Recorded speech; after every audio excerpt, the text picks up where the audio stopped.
যে তরুণ প্রজন্ম সড়কে নেমে এসেছে বা সড়কে নেমে এসেছিল বা এখনও আছে, তাদের ম্যাক্সিমামটাই তো বাংলাদেশ ক্রিকেটের সমর্থক এবং তারাও কিন্তু বাংলাদেশের ক্রিকেটকে নিয়ে কথা বলছেন। বিগত সময়গুলোতে যে বিষয়গুলোকে তারা অনিয়ম হিসেবে চিহ্নিত করছেন সেই জায়গাগুলো নিয়ে তারা কথা বলছেন। বাংলাদেশ ক্রিকেট বোর্ডের বর্তমান যে গঠন রয়েছে, সেখানে যে স্ট্রাকচার রয়েছে, ওভারঅল যে সিস্টেম রয়েছে, সব কিছু এই মুহূর্তে কিন্তু আলোচনায় আসছে এবং যারা অনেক সংগঠক আছেন যারা বিগত সময়গুলোতে বাংলাদেশ ক্রিকেট বোর্ডে আসতে পারেননি অথবা আসা হয়নি কিংবা আসতে দেওয়া হয়নি, তারা কিন্তু বিসিবিতে জড়ো হয়েছিলেন এবং সেখানে তারা তাদের বিভিন্ন রকম বক্তব্য পেশ করেছেন এবং সেখান থেকে তারা নতুন এক ক্রিকেট বোর্ডকে চান। সেই কথা যখন হচ্ছে তখন আমরা ইমরুল কায়েসের একটা স্টেটাস ইতিমধ্যে খুব বেশি আলোচিত হয়েছে বাংলাদেশের ক্রিকেটে এবং যারা এইসব নিয়ে আলোচনা করছিলেন সেই আলোচনায় আরও বেশি ঘি ঢেলে দিয়েছে। আমরা ইমরুল কায়েস কি লিখেছে সেটা নিশ্চয়ই আপনারা ইতিমধ্যে দেখে ফেলেছেন এবং রাফি সেখানে যে লেখাটা আপনার কাছ থেকে একটু শুনতে চাই। ইমরুল কায়েস সালাম দিয়ে তার স্ট্যাটাস শুরু করেছেন, আসসালামু আলাইকুম সবাইকে, স্বাধীন বাংলাদেশে আশা করি সবাই ভালো আছেন। বাংলাদেশ ক্রিকেট বোর্ডকে ও ক্ষমতার কালো থাবা থেকে মুক্ত করতে হবে। সম্প্রতি একটা সাক্ষাৎকার দেখলাম, বোর্ড কর্মকর্তারা মুখোশ পাল্টে এখন মিথ্যা আশ্বাস দিয়ে যাচ্ছেন। এদের কারণে ক্রিকেটের যে কী পরিমাণ ক্ষতি হয়েছে তা সবাই জানেন। কত প্লেয়ারের ক্যারিয়ার যে ধ্বংস করেছে তারা, শুধু তাদের পছন্দের তালিকায় না থাকার কারণে। খেলোয়াড়দের সাথে ন্যূনতম সম্মান দেখানো হয় না। বোর্ডের প্রতি আমার অনুরোধ, আপনারা যথেষ্ট করেছেন, দেশের ক্রিকেটকে দেওয়ার আপনাদের আর কিছুই নেই। তারুণের হাতে ছেড়ে দিন ক্রিকেটের ভবিষ্যৎ, তারাই এগিয়ে নিয়ে যাবে, তাদের হাত ধরেই আসবে বড় সাফল্য, যেখানে মাথা উঁচু করে থাকবে বাংলাদেশ ক্রিকেট ইনশাআল্লাহ। বাংলাদেশের পতাকার ছবিটা তিনি সংযুক্ত করেছেন তার পোস্টে এবং অনেক দিনের জমা আক্ষেপ।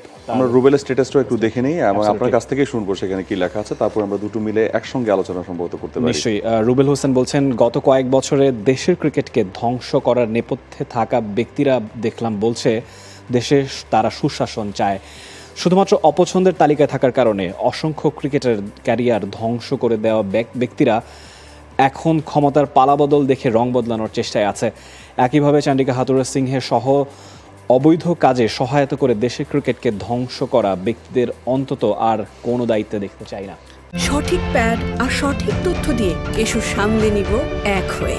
Mona Lisa sanitary napkin. দুজনের স্ট্যাটাস থেকে তিনটা পয়েন্ট পিক করা যায়। ইমরুল কায়েসের পয়েন্টে যে স্ট্যাটাস সেটা সেখানে আসেন, ওভারঅল যে লেখাটা সেখান থেকে একটা লাইন হচ্ছে বোর্ড কর্মকর্তারা মুখোশ পাল্টে। কাউকে তিনি ইন্ডিকেট করছেন যারা বিগত সময়গুলোতে একরকম আচরণ করেছেন, এখন অন্যরকম আচরণ করার একটা ব্যাপার দেখাচ্ছেন, এটা তিনি ইঙ্গিত করেছেন। এবং কি পরিমাণ ক্ষতি হয়েছে, তার মানে আগের সময়টাতে অনেক বেশি ক্ষতি হয়েছে, ড্যামেজ ক্রিয়েট হয়েছে সেই বোর্ড কর্মকর্তাদের দ্বারা, সেটাকে তিনি বলতে চান এবং আপনাদের আর কিছু দেওয়ার নেই, ক্লিয়ারলি বলে দিচ্ছেন যে ইউ আর ফিনিশড।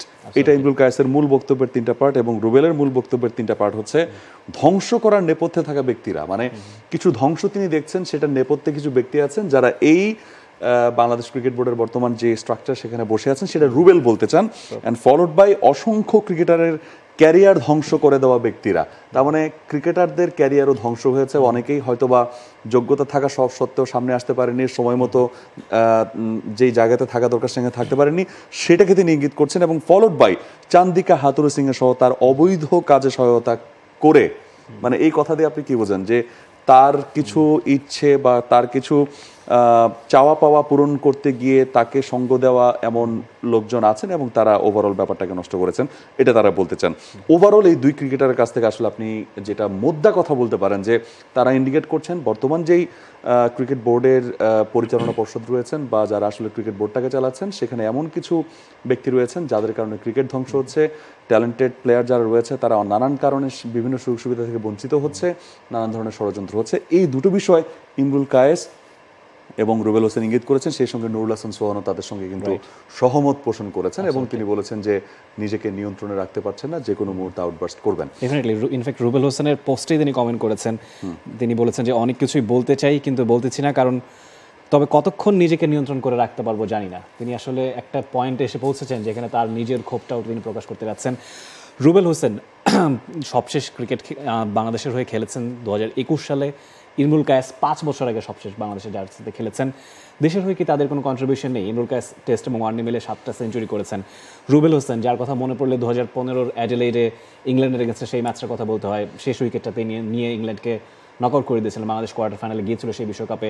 এর আগে নিউজিল্যান্ডকে ঘরের মাটিতে হোয়াইট ওয়াশ করা, সেখানেও বড় কন্ট্রিবিউশন রুবেল হোসেনের ছিল। রুবেল, ইমরুল তারা হয়তোবা এখনো পর্যন্ত কথার কথা খেলতেন না, অথবা খেলতেন বা ধরে নিলাম যে খেলতেন না, কিন্তু প্রত্যেকটা প্লেয়ারের ফেড আউট হওয়ার যে স্টাইলটা দরকার প্রত্যেকটা ক্রিকেট বোর্ড থেকে, যে ঠিক আছে আমি তোমাকে এই কারণে সরাচ্ছি অ্যান্ড ফলোড বাই তুমি এই প্রসেসে থাকবা, এটা করেছো, now you can come back. আমি কি কারণে দলে ঢুকলাম আর কি কারণে বের হলাম, এই উত্তরটা যখন একটা খেলোয়াড় না জানে তখন তার কাছে ব্যাপারগুলো পরিষ্কার হয়ে যায় যে কেন হুটহাট করে দলে নেওয়া হয়, আবার কেন হুটহাট করে উইদাউট এনি রিজন একটা ফুটবলের মতো লাথি দিয়ে অনেক দূরে ফেলে দেওয়া হয়। সো এইটার ব্যাখ্যাটা আসলে তারা দেখুন, রুবেল হোসেনের বয়স 34 বছর, ইমরুল কায়েসের বয়স 37 বছর। জাতীয় দলের ফেরার প্রসেসটা আমি জানি না কি হতে যাচ্ছে, নিশ্চয়ই খুব বেশি সুযোগ হয়তো বা দুজনের ক্ষেত্রে থাকবে না, কিন্তু কথাটা হচ্ছে যখন ইয়াং কোনো ক্রিকেটার, আমরা যদি আফিফ হোসেনের কথা বলি, এনামুল হক বিজয়ের কথা বলি, তারা যখন কোনো কারণে পারফরমেন্সের কারণে দল থেকে বাদ পড়েন, তাদেরকে কিন্তু রাডারের মধ্যেই রাখা হয়, এইচপি টিমে তারা জায়গা পান, এই দলের হয়ে খেলে থাকেন। সিনিয়র প্লেয়ারদের ক্ষেত্রে আমরা সবসময় দেখে থাকি বিপরীত একটা চিত্র, তারা একবার জাতীয় দল থেকে সরে গেছেন মানে আর বিসিবির চিন্তাতেই তারা আসেন না। এই জায়গাটাতে একটা আমূল পরিবর্তনের নিশ্চয়ই দরকার আছে, একটা প্রসেস তারা চান। এখানে আসলে ইচ্ছে অনুযায়ী সবকিছু করা নয়, একটা প্রসেসে যাতে পুরো ব্যাপারটাই আসে। এখন এই জায়গা থেকে আমরা আপনাদেরকে হয়তোবা খুব এক করে বিষয়গুলো বলতে পারি যে বাংলাদেশ ক্রিকেট বোর্ডকে ঢেলে সাজানোর কথা দাবি তুলেছেন সমর্থকরা, এবং সেই দাবির সঙ্গে ইতিমধ্যেই মুখ খুলেছেন ইমরুল কায়েস, রুবেল হোসেন, কাজী নুরুল হাসান সোহান সহ আরও অনেক ক্রিকেটাররা। সেই জায়গা থেকে বাংলাদেশ ক্রিকেট বোর্ডের ভবিষ্যৎ কি হয় সেখানে সভাপতি থেকে শুরু করে এবং বাংলাদেশের মানুষের যে চাওয়া পাওয়া ছিল বাংলাদেশ ক্রিকেট বোর্ডকে লিড করার ক্ষেত্রে, সেখানে কি কি পরিবর্তন আসে, পরিচালনা পর্ষদ কি কি পরিবর্তন আসে এবং নতুন বাংলাদেশ ক্রিকেট বোর্ড কেমন হয় সেটা আসলে দেখার অপেক্ষা, এবং সেই জায়গাটা আমরা পুরোপুরি ফলো আপ করবো এবং সময় সময় আপনাদেরকে জানাবো। নিশ্চয়ই আপনারা আমাদের সঙ্গেই থাকবেন। For more updates, subscribe to our YouTube channel and click on the bell icon. Follow us on Facebook and Instagram. Download T-Sports app to enjoy exciting games and highlights. Visit tsports.com.